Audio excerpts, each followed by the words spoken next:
Shalom y bienvenidos a Vía Hafta Yisrael, una frase hebrea que significa amarás a Israel. Esperamos que se queden con nosotros, ya que nuestro maestro, el Dr. Baruch, nos compartirá una enseñanza expositiva de la Biblia.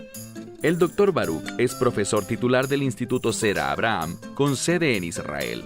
Aunque todos los cursos en el instituto se imparten en hebreo, el Dr. Baruch se complace en compartir esta enseñanza en inglés con doblaje al español. Para más información, visítenos en amarasaisrael.org o descargue nuestra aplicación móvil Mi Estudio Bíblico. Aquí está Baruch y la lección de hoy.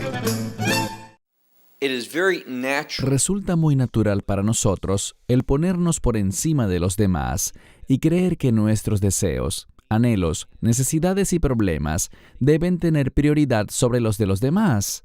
En otras palabras, el egoísmo brota de forma natural. Nacemos en una condición de pecado y existe una relación entre el pecado y el egoísmo. Pero cuando uno crece espiritualmente, cuando uno comienza a someterse a las cosas de Dios, entonces su perspectiva cambia drásticamente. Dicho esto, toma tu Biblia y ve conmigo al libro de Génesis, capítulo 44. Libro de Génesis, capítulo 44. Quedamos la semana pasada en que Benjamín fue la persona en quien se encontró la copa de José. Ahora, obviamente, él no la robó, pero de todos modos, parecía ser el culpable. Todo esto lo está haciendo José.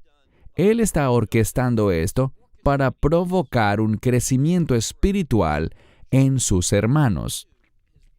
Y como he dicho varias veces, él no está haciendo esto por iniciativa propia. José está escuchando a Dios y él está ocasionando estos eventos en sus vidas para que puedan ver las cosas desde una perspectiva correcta, desde el punto de vista de Dios, para que sean conducidos al arrepentimiento y se vuelvan hacia las cosas de Dios.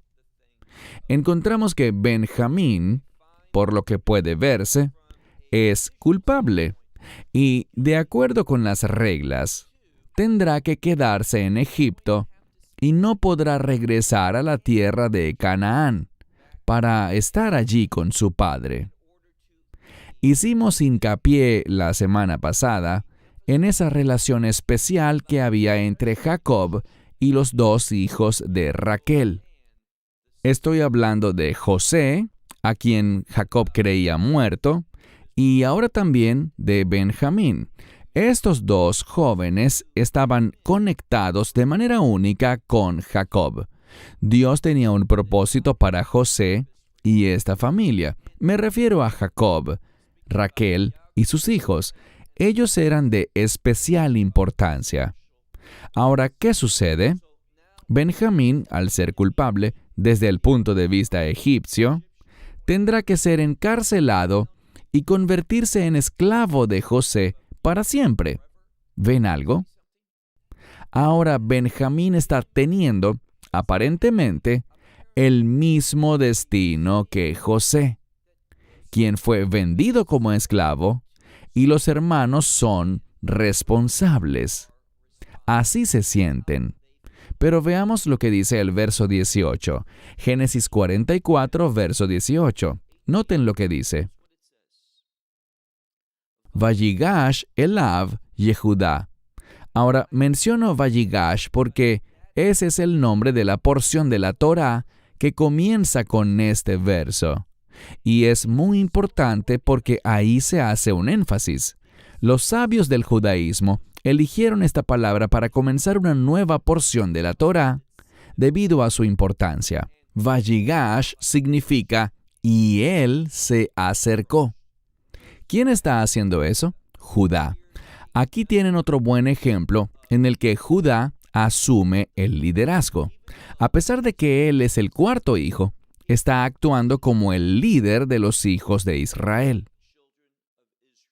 Este hecho de que él es el líder de la tribu de Judá es importante porque estamos viendo un carácter mesiánico en la vida de Judá.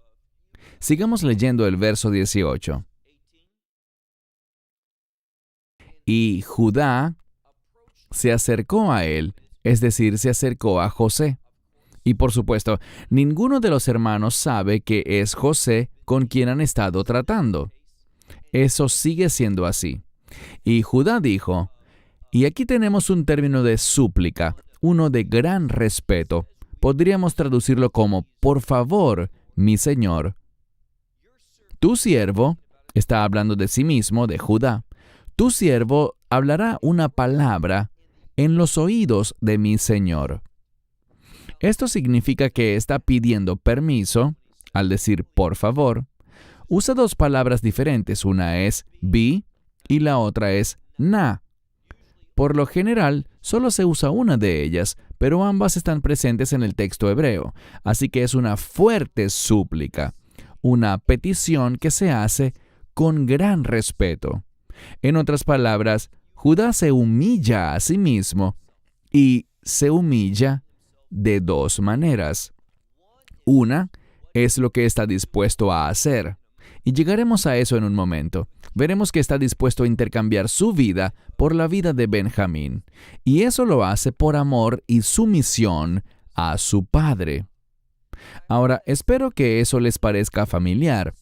Cuando hablamos de humillarse a uno mismo, hay un gran pasaje de las Escrituras que habla de eso en el libro de Filipenses, capítulo 2.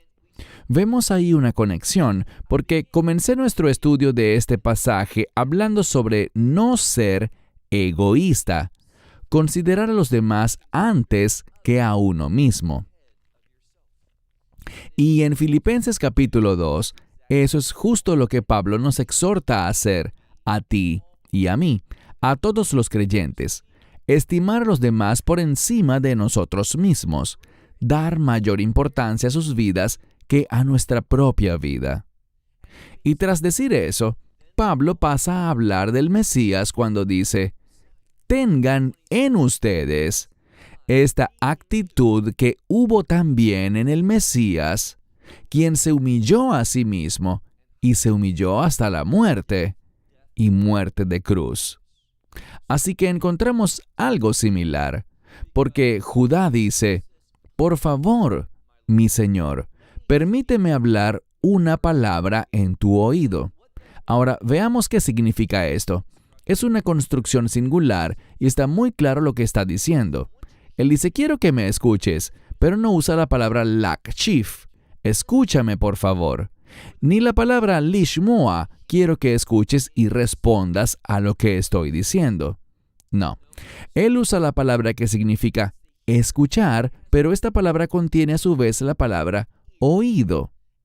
Significa acercarse para poner algo en el oído del otro. Y, por lo general, esto se hace susurrando, acercándose a alguien y diciendo algo suavemente en su oído. Ahora, obviamente, hay una razón para esto. Él no quiere que los demás entiendan o sepan lo que va a sugerir. Lo está haciendo en privado. Entre los comentaristas rabínicos hay quienes dicen que es una solicitud, pero casi una exigencia, que lo está diciendo con gran firmeza y compromiso. Leamos de nuevo el verso 18. Encontramos que en medio del verso él dice, por favor, mi Señor, deja que tu siervo hable una palabra en los oídos de mi Señor. No te enojes con tu siervo, porque tú eres como Faraón. Él se da cuenta de que esta persona con quien está hablando, José, él no sabe que es su hermano, pero comprende su poder.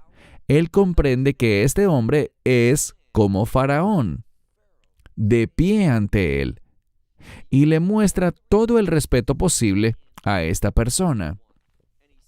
Pasemos ahora al verso 19. Él hace un recuento, dice, mi señor preguntó a sus siervos diciendo, sus siervos son sus hermanos, estos 11 hijos de Jacob.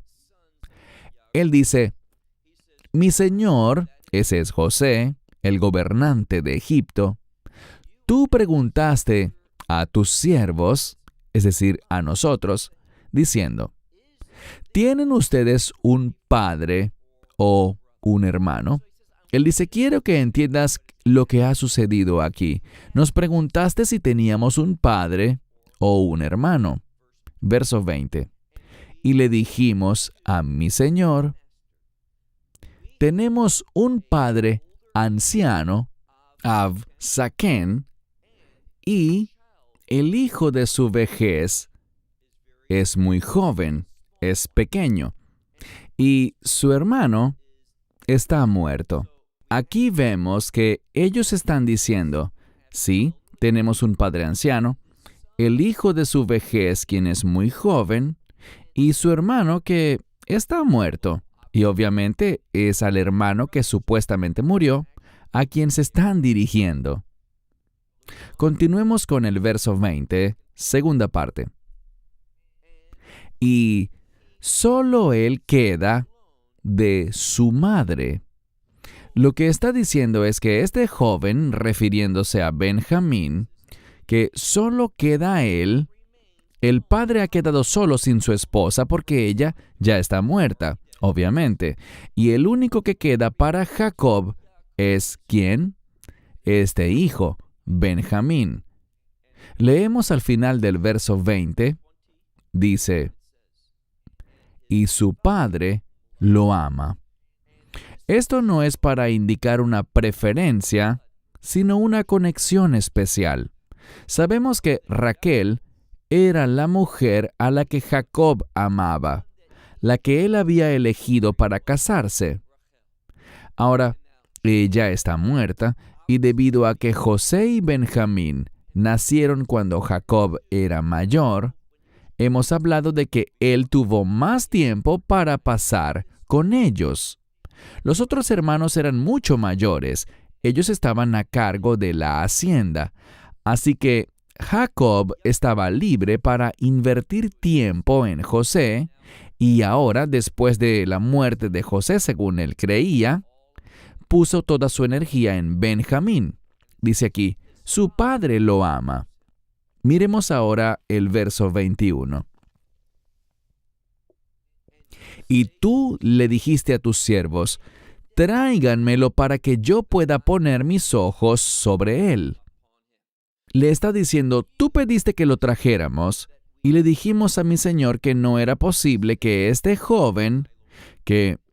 hombre joven dejara a su padre, porque si él deja a su padre, él, es decir, el padre, morirá. Ellos no querían someterse a esa petición. Verso 23. Pero dijiste a tus siervos, si su hermano menor no desciende con ustedes, no podrán volver a ver mi rostro. Ahora, ¿cuál es la implicación? Hemos hablado de esto, que no podrían comprar más alimentos a menos que Benjamín estuviera con ellos. De manera que Judá está describiendo la situación y lo que ha sucedido. Miremos de nuevo el verso 23. El énfasis está en que si no traíamos a Benjamín, no podríamos ver tu rostro. Ahora el verso 24. Y sucedió que fuimos con tu siervo, mi padre, y le contamos las palabras de mi señor, refiriéndose a este líder en Egipto, José. Y él dijo, es decir, nuestro padre dijo, vayan allá y cómprennos un poco de alimento. Ahora, literalmente es la palabra regresar. Eso es importante. Regresen, pero aquí está lo que debemos entender. Esta palabra regresar tiene la misma raíz que la palabra arrepentimiento. Muchos de los comentaristas rabínicos hacen énfasis en que el regreso de ellos a Egipto por segunda vez para comprar alimento fue principalmente para que se arrepintieran de aquel pecado que habían cometido más de 20 años atrás. Dios está obrando para producir este tiempo especial y ya está cerca. Vemos que Judá está comenzando a mostrar los frutos de un corazón arrepentido. ¿Por qué? Llegaremos a eso en un momento. Sigamos leyendo. Nuestro padre dijo: regresen y cómprennos un poco de alimento. Verso 26. Y dijimos: no podemos ir allá a menos que nuestro hermano menor esté con nosotros. Entonces iremos. No están siendo desobedientes, están diciendo: no podemos hacerlo, pero si permites que Benjamín nos acompañe, entonces obedeceremos, iremos hasta allá. Dice aquí: entonces lo haremos. Entonces iremos, pero no podremos ver el rostro del hombre a menos que nuestro hermano menor esté con nosotros. Es decir, si él no está con nosotros, como dice aquí, no podremos ver el rostro de este hombre a menos de que él esté con nosotros. Verso 27. Mi padre, tu siervo, nos dijo. Lo que dice es que Jacob, y se enfatiza que él es tu siervo, lo que significa que no tenemos intenciones adversas en absoluto. Tu siervo, nuestro padre, literalmente está hablando en primera persona. Mi padre nos dijo: sabes que dos hijos nacieron de mí y de mi esposa. Muy simple. Aquí se enfatiza mi esposa, es decir, Raquel. Esta es la familia a la que él reconoce primero. Y uno salió de mí y dije, seguramente, ahora él no lo sabe, pero está diciendo, seguramente fue despedazado y no lo he visto hasta ahora. En este momento, ¿de quién se está hablando? De José. De hecho, cuando observamos esto, encontramos que aunque José, desde su perspectiva, ha estado muerto durante más de 20 años, lo recuerdan constantemente. Les pasan cosas malas, dicen ellos, por lo que le hicimos a José. Esto es fundamental aquí. Ellos constantemente están rememorando ese pecado porque nunca se arrepintieron, nunca lo enfrentaron, nunca lo confesaron. No solo su pecado contra José, sino lo que le habían hecho a su padre al cometer este acto de traición contra su hijo, contra José. Verso 29. Él dice, y si también toman a éste de delante de mi rostro y Asón. Ahora, en muchas Biblias lo traducen de manera diferente, pero esta palabra simplemente significa desastre o catástrofe. Y en este contexto, se refiere a algún evento imprevisto que tendrá consecuencias desastrosas. Él dice, también tomarán a éste de delante de mi rostro, y si un desastre le sucediera, entonces harán descender mis canas, Be-Ra-Ah. Ahora, esto lo traducen de forma distinta en varias Biblias, pero la palabra es Be-Ra-Ah. Ra-Ah significa algo que es malvado, con maldad. Lo que está diciendo es que, si esto sucede, entonces yo pasaré por un cambio. Este evento me transformará y no seré capaz de cumplir la voluntad de Dios. No podré llevar a cabo lo que Dios quiere que haga, porque estaré tan abatido, tan devastado por esto, que me llevarán con maldad al Seol, el lugar de los muertos. Y ahora sigue hablando Judá. Él dice, esto es lo que ha sucedido. Y luego dice, ahora, si yo vuelvo ante tu siervo, mi padre, y como tú estás diciendo, lo que has dictaminado, si este joven, refiriéndose a Benjamín, no está con nosotros, él dice, su alma está conectada al alma de él. Es decir, de una manera única, yo diría que de manera espiritual, su alma, el alma de Benjamín, está conectada, está entrelazada con su padre Jacob. Dice, si vuelvo ante mi padre y Benjamín no está conmigo, dice en el verso 31, acontecerá que cuando él vea que el joven no está con nosotros, él morirá. Él está muy seguro de esto. Ahora, aquí está la cuestión. Vemos algo muy importante porque anteriormente, en el capítulo anterior, para obtener permiso, él dice, papá, puedes confiar en mí. Entrégamelo bajo mi responsabilidad y lo traeré de vuelta. Si no lo hago, entonces será un pecado contra ti todos los días. Es decir, en última instancia y para siempre, seré visto como un pecador en tu presencia porque no cumplí mi palabra, no cumplí mi promesa. Así que vemos que Judá habló con mucha firmeza para lograr que Jacob, su padre, aceptara enviar a Benjamín con él. Sigamos leyendo el verso 31. Y sucederá que cuando él vea que el joven no está, es decir, no está con nosotros, él morirá, y tus siervos habrán sumido a este hombre de cabello gris, que es tu siervo nuestro padre, en un gran, y la palabra aquí es yagón, gran desesperación, gran aflicción emocional. Él dice que habremos sumido a nuestro padre en el Seol, el lugar de los muertos, en una gran desesperación. Eso es más de lo que Jacob podía soportar. Ahora leamos el verso 32. Porque tu siervo, y nos recuerda de lo que ya he hablado.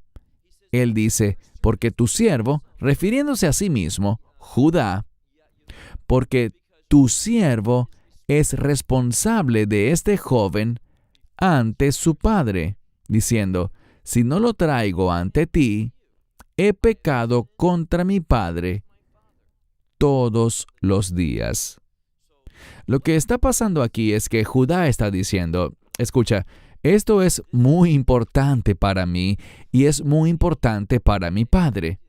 Somos tus siervos, no tenemos ningún plan, ningún deseo ni acción en contra tuya. Todo lo que hicimos fue venir aquí a comprar alimento porque estábamos muriendo de hambre. Y fuimos sinceros contigo. Te contamos sobre nuestro anciano padre. Te contamos sobre este hermano menor, su joven hijo, que se había quedado con él en la tierra de Canaán. Ves que todo lo que hemos dicho ha sido verdad. Ahora, eso es lo que consta en el registro. Pero dense cuenta de algo. Hay una cosa que no han dicho. Acerca de José, simplemente han dicho que él ya no está. Enenu, en hebreo, ya él no está. Pero no han confesado a este hombre cuál es la realidad. Había otro hermano que ya no está. Pero esto es lo que pasó. Lo vendimos como esclavo y lo iban a llevar donde tú estás ahora, a Egipto. Y la única razón por la que nuestro padre cree que está muerto es porque vio una túnica que él le dio a su hijo y que estaba manchada de sangre. Y asumió que un animal salvaje había despedazado a José. Ahora, eso es lo que ellos le dijeron a su padre, pero saben que eso no era verdad. Sabían que José no fue despedazado por ningún animal salvaje. Sumergieron esa túnica en sangre y sabían que fue vendido como esclavo. Ellos no saben qué ha sucedido, simplemente asumen que ya está muerto. Y eso es porque querían que él muriera, no querían tener nada más que ver con él. Y como rechazaron el plan profético de Dios para José, y no se sometieron al llamado de Dios sobre José, ahora vemos que se encuentran en una posición desastrosa. tanto emocionalmente como desde el punto de vista familiar.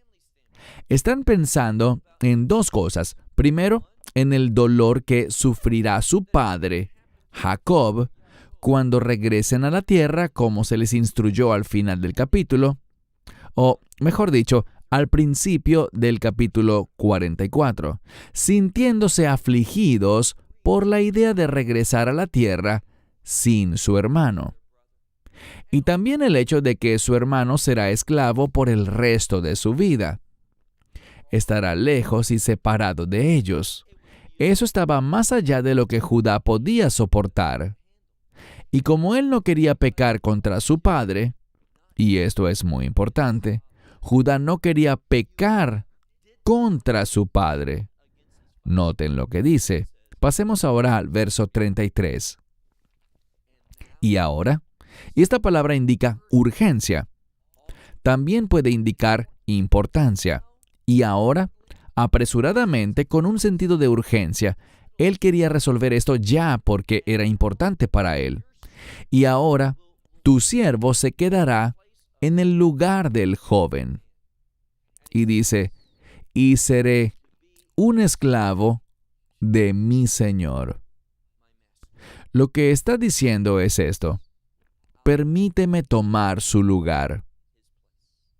Desde una perspectiva externa, ante los ojos de todos, parece que Benjamín es culpable. Sabemos que es inocente, pero desde el punto de vista de los hechos que se presentan como evidencia, Benjamín parece culpable. Judá piensa que es culpable. Y ahora, lo que él está dispuesto a hacer es pagar el precio por el pecado de Benjamín, para que él pueda quedar libre. ¿Quién está haciendo esto? Judá. Judá es la tribu mesiánica. Esto nos está enseñando sobre la obra del Mesías. Nos dice que el Mesías pagará el precio por nuestros pecados para que podamos ser libres, para que no experimentemos las consecuencias eternas de nuestro pecado. Ese es uno de los principios que se están analizando y transmitiendo para nosotros. ¿Qué dice él? Sigamos leyendo el verso 33. Y ahora, permite que tu siervo, hablando de sí mismo, Judá, ocupe o tome el lugar de este joven. Es decir, él será el esclavo. Dice, yo seré tu esclavo, es lo que está diciendo. Yo seré el esclavo de mi Señor, de ti. Y el joven se irá con sus hermanos. Pues, ¿cómo podría yo ir a mi padre sin que este joven estuviera conmigo? Está diciendo, ¿cómo podría yo regresar con mi padre sin Benjamín? Después de haberle prometido, después de haber dicho que si él no está conmigo, será un pecado contra él todos los días. Él no quiere vivir en las consecuencias del pecado. Permíteme preguntarte, ¿qué hay de ti? ¿Quieres vivir en las consecuencias del pecado y presentarte ante tu Padre Celestial como culpable, habiendo eludido y fallado en tu responsabilidad por cualquier motivo, sin haber cumplido la voluntad de Dios? Obviamente no. Judá está dispuesto, está muy enfocado, está suplicando, está implorando con fervor. Permíteme ser tu esclavo por el resto de mi vida, para que el culpable, según su punto de vista, pueda ir en libertad. Él dice, no sea que yo vea con maldad. Esa misma palabra la encontramos aquí, bara. La primera vez estaba en femenino, la segunda en masculino, pero es la misma palabra. No sea que yo vea la maldad. Ahora, la razón del cambio en la palabra es la misma raíz, pero está en una forma diferente. Y eso es porque es una perspectiva diferente. Está diciendo, sería malo para mí ver que mi padre se encontrara así, que Él descendiera a la muerte, afligido por Benjamín. Dice, no quiero encontrar a mi padre en esa situación. Es muy claro en este pasaje de las Escrituras, en un alto grado, que Judá no está pensando en sí mismo, sino en su padre y en su hermano. Ahora, esto es importante porque representa un cambio.